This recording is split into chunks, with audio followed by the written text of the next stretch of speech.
Hello students, I am Divya Kashyap from iWiz Education. As you all know, I am your chemistry faculty and we are doing alcohol, phenols and ethers. Right. तो देखिए इस chapter के अंदर हम अभी तक काफ़ी कुछ पढ़ चुके हैं. हमने लास्ट वीडियो के अंदर फिजिकल प्रॉपर्टीज़ तक फिनिश कर लिया था एंड होपफुली मुझे लगता है कि आप सब पढ़कर आए हो यहाँ तक, क्योंकि देखिए अगर आप लास्ट लेक्चर्स को अच्छे से पढ़ोगे तभी ये वाला वीडियो देखने का फ़ायदा है आपका, तभी आपको ये समझ आएगा, नहीं तो अदरवाइज कुछ समझ नहीं आएगा.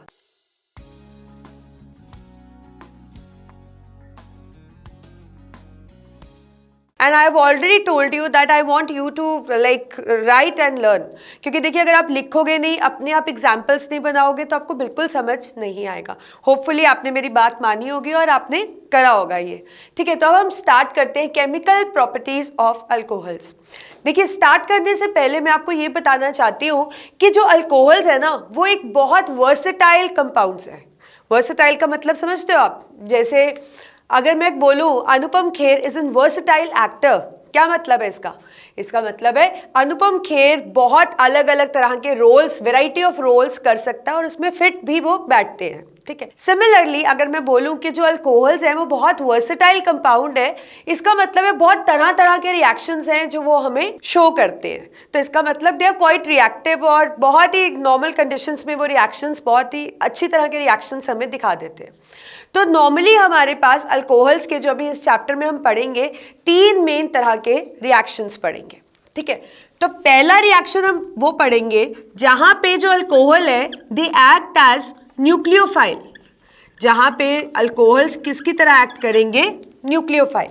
अब देखिए आपको पता है अल्कोहल होता है ROH, है ना, और न्यूक्लियोफाइल कौन होता है? न्यूक्लियोफाइल होता है न्यूक्लियस लविंग, मतलब इसके पास नेगेटिव चार्ज होता है और इसको पॉजिटिव सेंटर चाहिए होता है रिएक्ट करने के लिए. ठीक है, तो एज अ न्यूक्लियोफाइल एक्ट करने के लिए क्या होता है, ROH में जो क्लीवेज होगी वो इस तरह से होगी.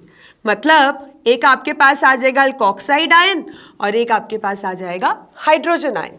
तो ये RO नेगेटिव क्या है आपके पास? Alkoxide ion. ठीक है, तो एक तो हमारे पास ये रिएक्शंस हैं जहाँ पे अल्कोहल्स जो है वो न्यूक्लियोफाइल की तरह एक्ट कर रहे हैं, मतलब ROH में जो क्लीवेज है वो इस तरह से हो रही है कि आपके पास अल्कोक्साइड आयन और एक हाइड्रोजन आयन बन रहा है. अब देखिए यहाँ पे एक तो आ गया अल्कोक्साइड आयन, अब यहाँ पे हाइड्रोजन आयन भी रिलीज हो रहा है. ठीक है, ये RO नेगेटिव तो इसको क्या एक्ट करा रहा है? As a nucleophile. ठीक है, और हाइड्रोजन आयन, कभी भी कोई हाइड्रोजन आयन रिलीज करता है तो आपको पता है उसका नेचर क्या होता है? एसिडिक. तो इस हाइड्रोजन आयन से हमें पता लग रहा है एसिडिक नेचर ऑफ अल्कोहल के बारे में. ठीक है, और कौन सी तरह का रिएक्शन शो करते हैं? ऐसा रिएक्शन शो करते हैं where they act as electrophile. जहां पे ये किस तरह से एक्ट करते हैं? इलेक्ट्रोफाइल. देखिए अब जब इलेक्ट्रोफाइल की तरह ये एक्ट करेंगे ना तो वहां पे क्लीवेज कैसे होगी? अब आपको इलेक्ट्रोफाइल भी पता है क्या होते हैं. इलेक्ट्रोफाइल क्या होता है? जिनके पास इलेक्ट्रॉन्स जो हैं वो कम होते हैं. इलेक्ट्रॉन्स क्या होते हैं? इलेक्ट्रॉन्स आर लेस, क्योंकि उन पे पॉजिटिव चार्ज होता है. ठीक है, तो अब इलेक्ट्रोफाइल की तरह एक्ट करने के लिए इनमें क्लीवेज कैसे होती है? इनमें क्लीवेज इस तरह से होती है कि जो R है वो अलग, मतलब एक कार्बोकेटायन आ गया और एक हाइड्रोक्साइड आयन आ गया. तो आप कह सकते हो एज एन इलेक्ट्रोफाइल यहाँ पे ये एक्ट कर रहे हैं. ठीक है, अब तीसरा रिएक्शन जो हम पढ़ेंगे वो मिक्स रिएक्शंस हैं, जिसके अंदर हम अल्काइल ग्रुप के रिएक्शंस भी देखेंगे और OH ग्रुप के रिएक्शंस भी हमें देखने को मिलेंगे. ठीक है, तो अब देखिए हो गए ना कितनी तरह के रिएक्शंस कर सकता है, क्योंकि देखिए आप एज अ न्यूक्लियोफाइल भी एक्ट कर रहा है, एज अ इलेक्ट्रोफाइल भी एक्ट कर रहा है और मिक्स रिएक्शंस भी आपको मिल रहे हैं. तो पहला रिएक्शन करते हैं जहां पे they are going to act as nucleophile. ठीक है, अब न्यूक्लियोफाइल का मैंने आपको बताया है कि हमारे पास ये अल्कोहल होता है, यहाँ पे जो बॉन्ड ब्रेक होता है वो इस तरह से होता है कि आपके पास बन जाता है अल्कोक्साइड आयन. तो यहाँ पे जो रिएक्शंस देखेंगे वो हम अल्कोक्साइड आयन के ही देखेंगे. तो पहला रिएक्शन देखते हैं जहाँ पे हम अल्कोहल को रिएक्ट करेंगे, द रिएक्शन विद मेटल. अब देखिए आपने एक जनरल अल्कोहल ले लिया, कोई भी मेटल ले लेते हैं, लेट्स से उसको M लिख लेते हैं. तो हमारे पास जो M है वो H को रिप्लेस कर देगा और हमारे पास बन जाएगा ROM and H is evolve as H2। अब इसका नाम क्या होगा? इसका नाम मेटल का नाम, और आपको पता ही अल्कोक्साइड है तो metal alkoxide is the name. ठीक है, एग्जाम्पल बना लेते हैं, बहुत सिंपल सा है, कुछ भी अल्कोहल ले लेते हैं, कुछ भी हम मेटल्स ले लेते हैं। ठीक है, तो इसके अंदर हम फॉर एग्जाम्पल यहाँ पे मीथेनॉल ले लेते हैं और यहाँ पे हम सोडियम ऐड कर देते हैं, तो सोडियम H को रिप्लेस कर देगा और हमारे पास बन जाएगा CH3ONA and H is given as H2। और एग्जाम्पल ले लेते हैं, ये हमने मीथेनॉल का एग्जाम्पल लिया था जहाँ पे हमारे पास सोडियम, मेटल का नाम लिखेंगे ना पहले, और अल्कोक्साइड में कौन सा है? मिथॉक्साइड, सोडियम मिथॉक्साइड बन गया। अब हम ऐसे ही कुछ और अल्कोहल ले लेते हैं, लेट्स से इथेनॉल ले लेते हैं।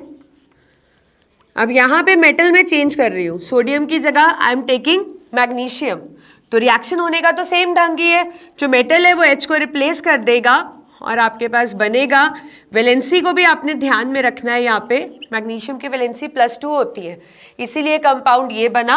लेकिन जब हम इसका नाम लिखेंगे तो इसका नाम मैग्नीशियम इथॉक्साइड ही होगा, राइट। ऐसे ही अगर सपोज मैं आपके पास एक टर्शरी अल्कोहल ले लेती हूँ, लेट्स से एक टर्शरी अल्कोहल ले लेती हूँ मैं यहाँ, ठीक है, और इसको मैं एल्यूमिनियम मेटल के साथ रिएक्ट कर रही हूँ, सिमिलरली सेम तरह से ही रिएक्शन होगा। जो अल्कोक्साइड ग्रुप है वो ये आ जाएगा, एल्यूमिनियम की वैलेंसी 3 होती है और ये आपके पास बन जाएगा कंपाउंड। इसका नाम क्या होगा? पहले मेटल का नाम लिखिए, एल्यूमिनियम। अब ये टर्शरी कंपाउंड है तो इसको हमने टर्शरी लिख दिया, 4 कार्बन का है तो हमने इसमें ब्यूट यूज कर लिया, butoxide, this is O, butoxide. ठीक है, तो this is aluminium tertiary butoxide. तो इस तरह से आप रिएक्शन कर सकते हैं जिसके अंदर हमने अल्कोहल को मेटल के साथ रिएक्ट किया है। ऐसे ही कुछ और रिएक्शंस देखते हैं हम, ठीक है, जहां पे हम सेम मतलब आप कह सकते हो अल्कोहल्स न्यूक्लियोफाइल की तरह ही एक्ट करेंगे।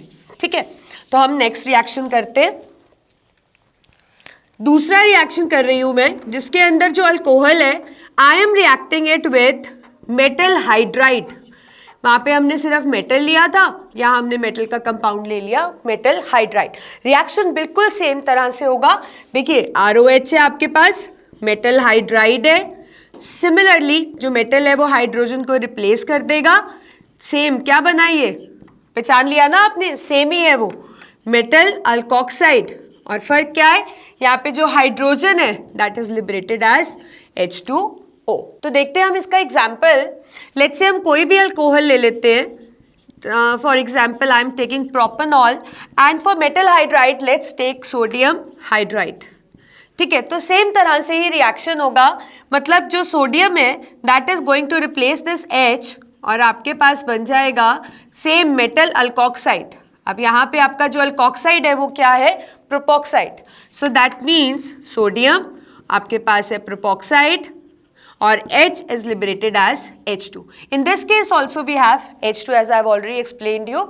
तो ये हमारा रिएक्शन है जहाँ पे जो हमने पढ़ा कि हमारी जो क्लीवेज है वो ROH के बीच में इस तरह से हो रही है कि हमारे पास अल्कोक्साइड आ रहा है and it is acting as a nucleophile, जैसे कि आपने रिएक्शन देखा with metal and with metal hydride. One more reaction we can actually explain, that is esterification. आप सब जूनियर क्लासेस में पढ़कर भी आए हुए हो। क्या होता है एस्टेरिफिकेशन? एस्टेरिफिकेशन इज जब आप अल्कोहल में कार्बोक्सिलिक एसिड डालते हो, कंसंट्रेटेड सल्फ्यूरिक एसिड का प्रेजेंस होता है, तो हमारे पास एक फ्रूटी से स्मेल का लिक्विड बनता है that is called as ester and along with that we get water. इस एस्टर की काफ़ी प्लेजेंट स्मेल होती है, आपको पता यही इसकी आइडेंटिफिकेशन प्रॉपर्टी है। तो यहाँ पे भी जो अल्कोहल है it is acting as a nucleophile. देखो आप, ये आपके पास हो गया alcohol, let's say this is your carboxylic acid, this R can be same और डिफरेंट, इसका इससे कुछ लेना देना नहीं है। कंसंट्रेटेड सल्फ्यूरिक एसिड की प्रेजेंस है, what we are getting RCOOR plus H2O। ठीक है, तो यहाँ पे भी ये जो RO है ये इसी के साथ रिएक्ट कर रहा है और that means it is acting as a nucleophile in this case. अब देखिए जो एस्टेरिफिकेशन होता है ना, उसमें अगर हम ईज ऑफ रिएक्शन देखें, अगर अल्कोहल की बात करें तो हमारे पास जो मीथेनॉल होता है वो इट इज़ क्वाइट रिएक्टिव, फिर उसके बाद मतलब आपके पास प्राइमरी आ जाता है, सेकेंडरी आ जाता है और फिर tertiary. That means order of reactivity alcohol जितना कम कार्बन वाला होगा, मतलब अगर प्राइमरी है या आप कह सकते हो कि सिर्फ मिथाइल ग्रुप उसमें प्रेजेंट है, तो उसका ईज टूवर्ड्स रिएक्शन भी ज़्यादा होगा।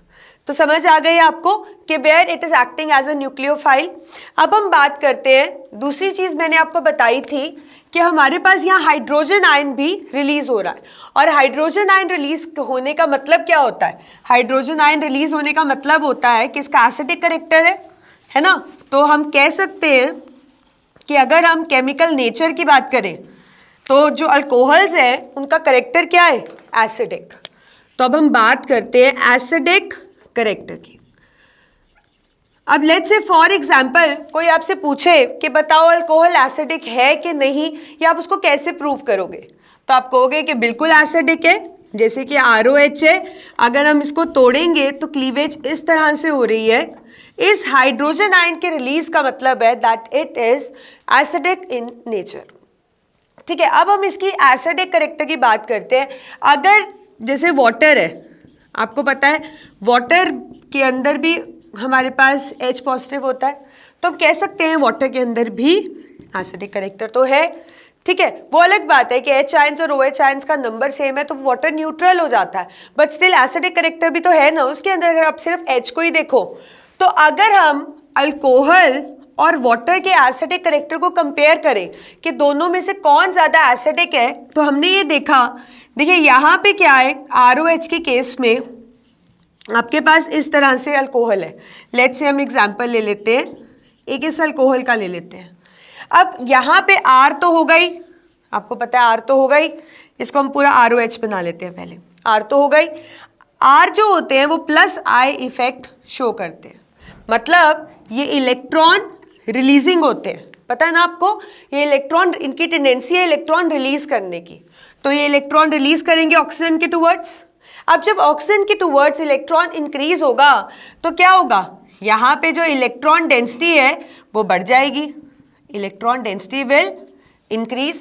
अब जब इलेक्ट्रॉन डेंसिटी इंक्रीज हो गई तो आप बताइए कि इस हाइड्रोजन आयन का रिलीज मुश्किल होगा या आसान होगा? ऑब्वियसली देखिए इसका जो रिलीज है वो डिफिकल्ट होगा। क्यों? क्योंकि देखिए जब ऑक्सीजन के पास इलेक्ट्रॉन डेंसिटी बढ़ जाएगी तो वो जो OH बॉन्ड का इलेक्ट्रॉन्स है उनको क्यों अट्रैक्ट करेगा अपनी तरफ, उतना क्लोज नहीं आने देगा ना। इस वजह से अगर क्लोजनेस बढ़ेगी नहीं तो बॉन्ड उतना पोलर नहीं होगा और उतना ही ज़्यादा डिफिकल्टी होगी H को रिलीज करने में। तो आप कह सकते हो कि अल्काइल ग्रुप्स जो होते हैं वो इलेक्ट्रॉन रिलीजिंग होते हैं, वो ऑक्सीजन के टूवर्ड्स इलेक्ट्रॉन इंक्रीज कर देते हैं। उससे क्या होता है, ऑक्सीजन पे इलेक्ट्रॉन डेंसिटी बढ़ जाती है। अब जब इलेक्ट्रॉन डेंसिटी बढ़ जाएगी, it will not allow the OH bond electrons to come closer, and if it will not allow those electrons to come closer, obviously the release of H ions will be quite difficult. और ऐसा कुछ यहाँ पे water के case में नहीं है। तो अगर आप एसिडिक करेक्टर की बात करें तो ये तो क्लियर हो गया ना कि वाटर और अल्कोहल में से जो वाटर है उसके अंदर एसिडिक करेक्टर ज्यादा है, जिस जो रीजन अभी हमने किया, क्योंकि इसमें अल्काइल ग्रुप है और इसमें एज सच कोई अल्काइल ग्रुप नहीं है। अब मैं आपसे क्वेश्चन पूछती हूँ, लेट्स से मेरे पास एक अल्कोहल है, टर्शरी अल्कोहल है, ठीक है, एक मेरे पास सेकेंडरी अल्कोहल है, एक मेरे पास प्राइमरी अल्कोहल है, ठीक है। तो आप मुझे बताओ कि इसमें से कौन ज्यादा एसिडिक होगा। अब देखिए ये तो हम पढ़ चुके हैं ना कि R जो होता है वो इलेक्ट्रॉन रिलीज करता है, इलेक्ट्रॉन डेंसिटी बढ़ जाती है ऑक्सीजन पे, और H का रिलीज उतना ही डिफिकल्ट हो जाता है। तो ऑब्वियसली इस केस में ये जो होगा वो लीस्ट एसिडिक होगा, ये हाइड्रोजन रिलीज नहीं कर पाएगा, क्योंकि देखिए 3 अल्काइल ग्रुप है, तीनों ही इलेक्ट्रॉन रिलीज कर रहे हैं कार्बन की तरफ, तो मुश्किल हो जाएगा ना यहाँ पे H का रिलीज होना। यहाँ पे कंपेरेटिवली कम होगा, बट स्टिल एसिडिक उतना करेक्टर तो नहीं होगा। तो इन तीनों में से सबसे ज्यादा एसिडिक कौन होगा? जिसके पास lesser number of alkyl groups attach होंगे। That means primary is most acidic out of this 1 degree 2 degree and 3 degree alcohol. तो फर्स्ट प्रॉपर्टी क्लियर है आपको।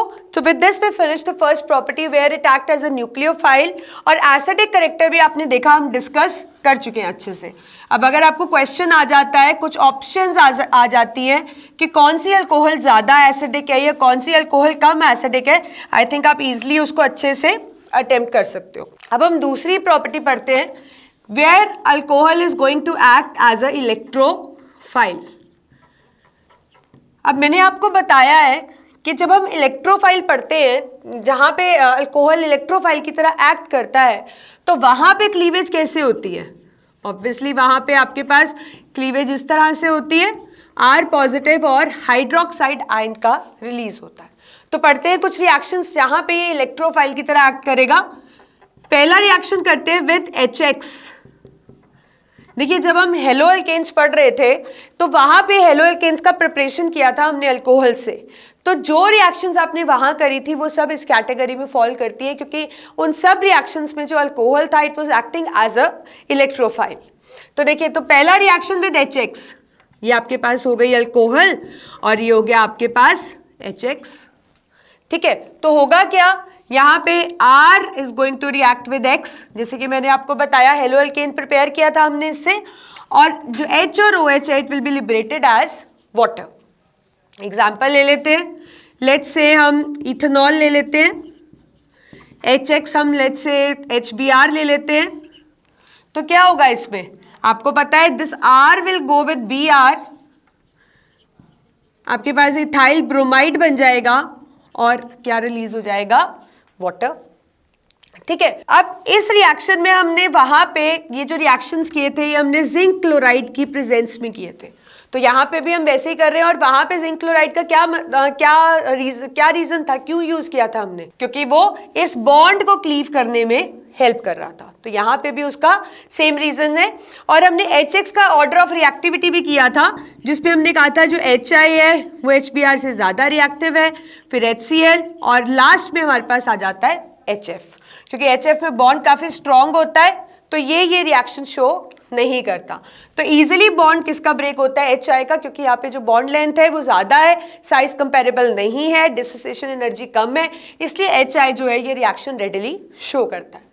अब देखिए इस रिएक्शन के अगर हम सिंपल सा देखते हैं कि इसमें हुआ कैसे है रिएक्शन, तो आपको पता है पहले R टूट गया, R पॉजिटिव और OH नेगेटिव, मतलब कार्बोकेटायन बना, और फिर इस R पॉजिटिव ने X नेगेटिव के साथ रिएक्ट करके बना लिया RX। ठीक है, तो इसका मतलब यहाँ पे कार्बोकेटायन का फॉर्मेशन भी है। तो ऑर्डर ऑफ रिएक्टिविटी आपको पता है 3 डिग्री, 2 डिग्री और 1 degree, then we come methyl group. क्यों, क्योंकि आपको पता है जो कार्बोकेटायन है उसमें 3 डिग्री कार्बोकेटायन हमारे पास मैक्सिमम स्टेबलाइज होता है, पता आपको। सो एक तो इलेक्ट्रोफाइल का रिएक्शन हो गया विथ HX। दूसरा रिएक्शन देखते हैं, इसको रब कर देते हैं ताकि आपको कुछ कंफ्यूजन ना हो। ठीक है, तो फर्स्ट रिएक्शन हमने कर लिया है विद HX, जहाँ पे इलेक्ट्रोफाइल की तरह एक्ट कर रहा है, और दूसरा रिएक्शन हम कर रहे हैं with phosphorus pentachloride and phosphorus trichloride. आपको याद आया कुछ हेलो एल्केन्स में हमने सिमिलर रिएक्शंस किए थे। ठीक है, तो हमने यहाँ पे अल्कोहल ली, इसको PCl5 के साथ रिएक्ट किया, आपको पता है R will go with Cl, और हमारे पास क्या बना था, POCl3 प्लस वाटर, यही प्रोडक्ट्स थे, तो यहाँ पे भी वही प्रोडक्ट्स हैं। सिमिलरली अल्कोहल को अगर PCl3 के साथ रिएक्ट करते हैं, फिर दोबारा से R will go with Cl, same reaction है, सिर्फ साइड प्रोडक्ट्स का डिफरेंस रहेगा यहाँ, और हमारे पास बन जाएगा H3PO3। क्लियर है। एक और रिएक्शन हमने किया था वहाँ भी, तो यहाँ पे भी हम उसका शो कर सकते हैं, क्योंकि वहाँ पे भी अल्कोहल इलेक्ट्रोफाइल की तरह एक्ट कर रहा था थायोनिल क्लोराइड के साथ। आपको याद आया, यहाँ पे थायोनिल क्लोराइड का हमने मेथड किया था कि it is a best method to prepare halo alkane, और उसका रीज़न क्या था, जो साइड प्रोडक्ट से वॉलेटाइल थे, वो कुछ कंटामिनेट नहीं कर रहे थे मेन प्रोडक्ट को। तो यहाँ पे हमने अल्कोहल लिया, वैसे ही इसको रिएक्ट किया थायोनिल क्लोराइड के साथ, R will go with Cl, और देखिए साइड प्रोडक्ट्स क्या हैं, volatile, they will escape and they will not contaminate the main product that is this thing chloro alkane, जो भी होगा यहाँ पे, जो भी हम एग्जाम्पल ले लेंगे, so it will not contaminate that. तो ये सारी रिएक्शंस में जो अल्कोहल थे they were acting as a electrophile. So I think दूसरा रिएक्शन भी आपको क्लियर है, दूसरी प्रॉपर्टी भी क्लियर है इसकी, जहाँ पे ये इलेक्ट्रोफाइल की तरह एक्ट कर रहे हैं। तो तीसरी प्रॉपर्टी अगर हम देखें तो मैंने आपको एक्सप्लेन किया था अभी कि वहाँ पे हम मिक्स्ड रिएक्शंस देखेंगे, मतलब कुछ रिएक्शंस जो हमारे होंगे वो अल्काइल ग्रुप के भी होंगे और OH ग्रुप, मतलब ये दोनों तरह के रिएक्शंस हम देखेंगे कि ये शो करेगा। तो पहला रिएक्शन है जो कि बहुत इंपॉर्टेंट है एग्जामिनेशन पॉइंट ऑफ व्यू से भी, dehydration of alcohol, dehydration of alcohol. अब देखिए इसके अंदर क्या होगा, डिहाइड्रेशन मतलब वाटर का लॉस है ना, वाटर जो होगा वो लॉस्ट हो जाएगा, वाटर मॉलिक्यूल, और किसका कर रहे हैं ये हम, अल्कोहल का। अब डिहाइड्रेशन करने के लिए आपको पता है we will need a dehydrating agent. तो यहाँ पे dehydrating agent which can be better than H2SO4, तो इसलिए हम वही लेते हैं H2SO4, concentrated H2SO4 is a good dehydrating agent. अब आपके पास है अल्कोहल, लेट्स से हम कोई अल्कोहल ले लेते हैं और उसमें हम डाल रहे हैं कंसनट्रेटेड सल्फ्यूरिक एसिड के कुछ ड्रॉप्स। तो आपको पता है ये पानी को एब्जॉर्ब कर लेता है, तभी डिहाइड्रेटिंग एजेंट है कि गिवन सब्सटेंस को डिहाइड्रेट कर देता है। तो बनेगा क्या, आपके पास बनेगा alkyne and you will get water. देखिए अब इसको मैं समझाती हूँ आपको किस तरह से। इस मॉलिक्यूल को मैं ओपन स्ट्रक्चर में लिख रही हूँ ताकि आपको समझ आए कि रिएक्शन हुआ कैसे। ये हो गई आपके पास इथेनॉल, कंसनट्रेटेड सल्फ्यूरिक एसिड आपने डाला।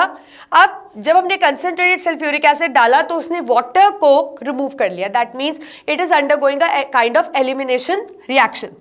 तो एक OH और बीटा कार्बन का H लॉस्ट हो गया। वैलेंसीज को स्टेबल करने के लिए बॉन्ड क्या हो गया, डबल इथीन बन गया, और जो वाटर मॉलिक्यूल है वो लिबरेट हो गया। अब देखिए ये जो रिएक्शन है इसका मैकेनिज्म क्या है, बहुत इंपॉर्टेंट है। मैंने आपको पहले भी बताया कि इस चैप्टर में जो मैकेनिज्म्स हैं वो बहुत इंपॉर्टेंट है और अक्सर पेपर में पूछे जाते हैं। तो यहाँ पे भी जो मैकेनिज्म है that is protonation and deprotonation. यहाँ पे भी जो मैकेनिज्म है वो हमारे पास प्रोटोनेशन और डीप्रोटोनेशन है। आपको पता है प्रोटोनेशन का मतलब एक सिंपल सा मतलब है एडिशन ऑफ प्रोटॉन, और डीप्रोटोनेशन का मतलब है रिमूवल ऑफ प्रोटॉन। तो उसी तरह के स्टेप्स हम इसके अंदर देखेंगे। Let's say we start with this ethanol, यही था ना इथेनॉल का ओपन स्ट्रक्चर। अब this reaction is taking place in presence of an acid, तो H पॉजिटिव के साथ हम इसको रिएक्ट कर रहे हैं। अब ये जो H पॉजिटिव है आपको पता है यहाँ पे लोन पेयर्स हैं, so this is going to attack here. तो आपके पास क्या बन जाएगा, इसको ऐसे ही लिख लेते हैं, दिस रिमेन्स एज सच, ये भी एज सच ही रहा। जहाँ पे लोन पेयर थे वहाँ पे हमारे पास हाइड्रोजन आयन अटैच हो गया। तो इसको हम कह सकते हैं that it is protonated alcohol. Now जिस अल्कोहल के अंदर प्रोटॉन ऐड हो जाता है उसको हम क्या बोलते हैं, प्रोटोनेटेड अल्कोहल। ये फर्स्ट स्टेप हो गया protonation, that is addition of proton. अब क्या हुआ देखो, आपके पास इसी कंपाउंड को मैं वापस लिख रही हूं। अब यहाँ पे ये जो कंपाउंड है ये अनस्टेबल है ना, इसके पास वाटर मॉलिक्यूल है, तो इस पे क्या होगा, it will lead to the liberation of this water molecule. तो आपके पास क्या बना, यहाँ से वाटर निकल गया और यहाँ पे वैलेंसीज कम रह गई, तो ये बन गया आपके पास कार्बो केटायन प्लस वाटर। अब क्या होगा, it is followed by deprotonation. अब आपके पास इस तरह से है, ठीक है।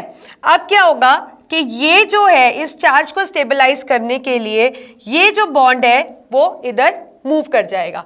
अब जब ये बॉन्ड इधर मूव कर जाएगा तो आपके पास एक सेल्फ रीअरेंजमेंट हो रही है, मतलब विद इन अ मॉलिक्यूल जो बॉन्ड्स है वो सेल्फ रीअरेंज कर रहे हैं ताकि वैलेंसीज को स्टेबलाइज कर सके और इस प्रोटॉन को रिमूव कर सके। तो आपके पास क्या बन गया, CH2 और प्रोटॉन जो आपने डाला था वो आपके पास क्या हो गया, regenerate. So I think you got it. ये मैकेनिज्म बहुत इंपॉर्टेंट है और पेपर में अक्सर ये जो मैकेनिज्म है ये पूछा जाता है।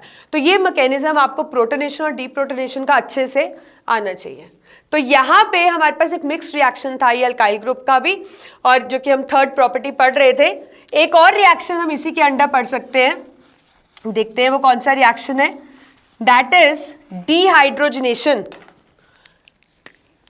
इसी में हम एक और रिएक्शन पढ़ेंगे, दैट इज डीहाइड्रोजनेशन। डीहाइड्रोजनेशन का मतलब क्या है? Removal of hydrogen. डी का मतलब क्या होता है? रिमूवल ऑफ हाइड्रोजन, है ना। अब हाइड्रोजनेशन मतलब हम हाइड्रोजन को रिमूव कर रहे हैं, तो इसको हम एक तरह की ऑक्सीडेशन भी कह सकते हैं, क्योंकि ऑक्सीडेशन रिएक्शन क्या होती है? जिसमें हाइड्रोजन रिमूव होता है। अब देखिए यहाँ पे डीहाइड्रोजनेशन करने के लिए ना हमारे पास अलग अलग तरह के एजेंट्स हैं, ऑक्सीडाइजिंग एजेंट्स जो हम यूज कर रहे हैं। And I actually want you to know that, इनको आप अच्छे से नोट करो। We can use acidified potassium dichromate, इसको यूज कर सकते हैं। We can use combination of pyridine with CrO3 which is called as Collins reagent, इसको हम यूज कर सकते हैं। We can use PCC which is potassium chlorochromate. We can use PDC, these all are oxidizing agent, potassium dichromate, ठीक है, इसको use कर सकते हैं। तो इन रिएजेंट्स को हम यूज करके ऑक्सीडेशन अल्कोहल की कर सकते हैं। तो देखते हैं क्या प्रोडक्ट्स हमें मिलते हैं यहाँ पे। देखिए आपने जूनियर क्लासेस में किया होगा, और मैंने आपको हेलो एल्केन्स हेलो एरीन्स पढ़ाते हुए भी एक चीज़ बताई थी कि इसको तो आप याद ही रखो कि कभी भी अल्कोहल की ऑक्सीडेशन करते हैं तो वो बनाता है एल्डिहाइड, एल्डिहाइड की करते हैं तो वो बनाता है कार्बोक्सिलिक एसिड, है ना। और उल्टा अगर हम करते हैं तो वो हमारे पास होती है रिडक्शन। तो अगर आप कभी अल्कोहल की ऑक्सीडेशन कर रहे हो एक स्ट्रॉन्ग ऑक्सीडाइजिंग एजेंट की प्रेजेंस में, तो वो जंप करके सीधा कार्बोक्सिलिक एसिड भी बना सकता है। अगर माइल्ड ऑक्सीडाइजिंग एजेंट है तो रिएक्शन सिर्फ यहीं पे रुक जाएगी। तो इसी तरह से यहाँ होता है। अब देखिए इसमें से एसिडिफाइड पोटेशियम डाइक्रोमेट एक स्ट्रॉन्ग ऑक्सीडाइजिंग एजेंट है। देखते हैं इसकी प्रेजेंस में। लेट्स से आपके पास अल्कोहल है, आप नेसेंट ऑक्सीजन डाल रहे हो और एसिडिफाइड K2Cr2O7 का यूज कर रहे हो, तो आपके पास पहले क्या बनेगा? आपके पास बनेगा एल्डिहाइड, और फिर ये रिएक्शन रुकेगी नहीं, चलती रहेगी, और आपके पास क्या आ जाएगा? कार्बोक्सिलिक एसिड, ठीक है। लेकिन अगर आप इस रिएक्शन को एल्डिहाइड की स्टेज पे स्टॉप करना चाहते हो तो आप माइल्ड ऑक्सीडाइजिंग एजेंट का यूज कर सकते हो। Like we can use Collins reagent, we can use PCC, we can use any of it. तो इससे हमारा जो रिएक्शन है वो सिर्फ इसी स्टेप पे रुक जाएगा, ठीक है। अब अगर मैं एक एग्जांपल लेती हूँ, आप मुझे बताना इसके अंदर क्या होगा। लेट्स से मैंने एक अल्कोहल ली है जिसके अंदर डबल बॉन्ड प्रेजेंट है, और इसकी ऑक्सीडेशन मैं कर रही हूँ लेट्स से PCC की प्रेजेंस में, तो क्या होगा? कुछ भी नहीं, उसी तरीके से रिएक्शन होगा।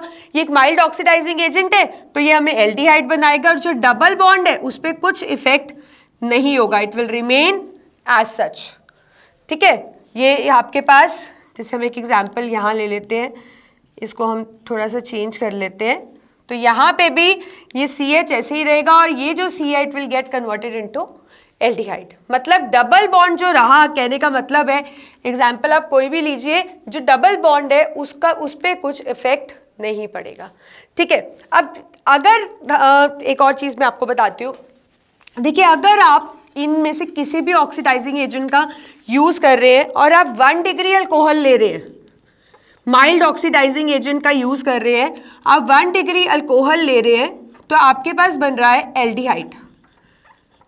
लेकिन अगर आप 2 डिग्री अल्कोहल लेंगे तो देखते हैं क्या बनेगा।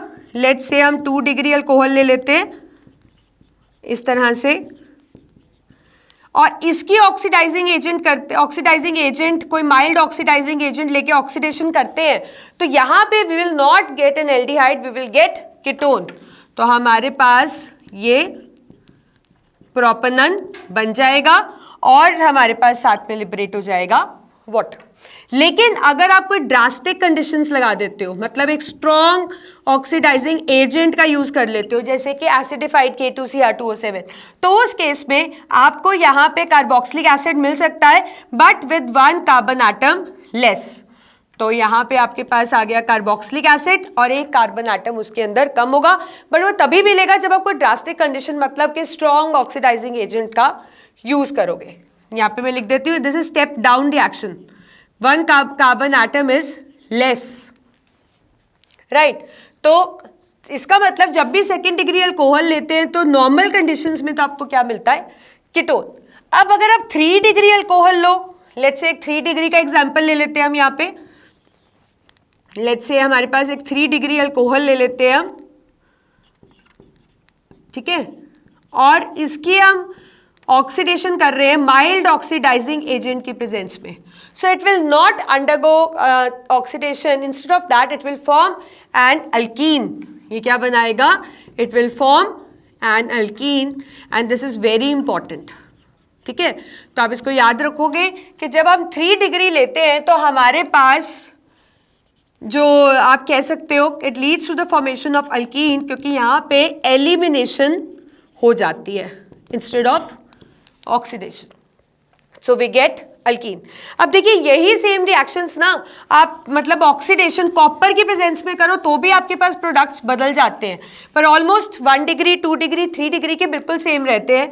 लेट्स से अगर मैं आपसे बोलूं कि मेरे पास इथेनॉल है और कॉपर की प्रेजेंस में मैं उसकी ऑक्सीडेशन कर रही हूँ एट टेम्परेचर अराउंड 573 केल्विन, तो मेरे को 1 डिग्री एल्डिहाइड ही देगा, so that means I will get ethanol. अगर इसको मैं 2 डिग्री ले लेती हूं तो 2 डिग्री आपको क्या देता है, कीटोन, तो सेम कंडीशंस पे भी यहां हमें कीटोन ही मिलेगा, we will get the propanone only. और अगर मैं यहाँ 3 डिग्री ले लेती हूं तो कॉपर के प्रेजेंस में अगेन 3 डिग्री क्या देता है, यहां पे भी सेम रिएक्शन होगा, that it will undergo elimination और ये हमें देगा alkene, so we will get alkyne.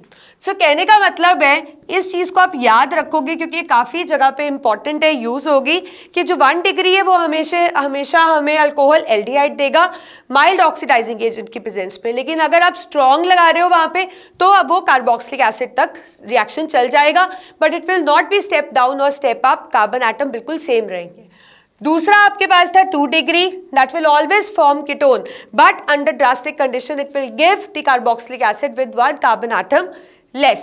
And if I talk about the 3 degree, so it won't undergo oxidation, instead of that it will undergo the elimination and it will form an alkene. ठीक है, तो आपको समझ आ गया। So with this we finish this thing chemical properties of alcohol, और मुझे लगता है आपको अच्छे से समझ आ गया होगा, मैंने काफ़ी एग्जांपल्स आपको एक्सप्लेन किए। तो आप जब इनको पढ़ेंगे तो एक जनरल रिएक्शन लिखकर सोच कर फिर उसके बाद अपने एग्जाम्पल्स फॉर्मुलेट करो, आपको बहुत ईजी लगेगा और सारे रिएक्शंस आप कर पाओगे, ठीक है। So with this we finish this video and will meet in next video where we are going to start with chemical properties of phenols.